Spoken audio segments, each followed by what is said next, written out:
বেঈমানি করলে আবার খুশি হবেন কেন? খুশি হবেন এই জন্য যে আলহামদুলিল্লাহ একটা জায়গায় ছিলাম এতদিন, আল্লাহ আমাকে জায়গাটা চিনিয়ে দিস।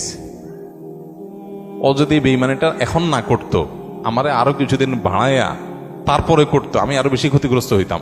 আল্লাহ শুকর, আলহামদুলিল্লাহ আমি যে জায়গায় সময় ব্যয় করছি, এরকম জিগরি দোস্ত বানায় রাখছি, ও আসলে কালসাপ, এটা আল্লাহ তাআলা আমার জানাই দিছে। আলহামদুলিল্লাহ, আমি খুশি হয়ে যাব। নেগেটিভ জিনিসটাকেও পজিটিভ ভাবে আমরা দেখতে পারি। যত হতাশা আছে, এই হতাশা দূর বেশিরভাগ ক্ষেত্রে হয়ে যাবে শুধু মেন্টালিটি পরিবর্তন করলে। আল্লাহ আমাদেরকে সেই তৌফিক দান করুন।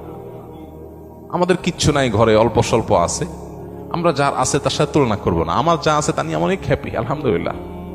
আল্লাহ আমার ছেলে মেয়ে সুস্থ রাখছেন, ক্যান্সার দেন নাই, বড় কোনো ব্যাধি দেন না, আল্লাহ শুকর। কিন্তু কাউকে ক্যান্সার দিয়েছেন, আলহামদুলিল্লাহ আল্লাহ তাআলা আমাকে মরার আগে তওবা করার সুযোগ দিয়েছেন। একটা ওয়ার্নিং আসছে।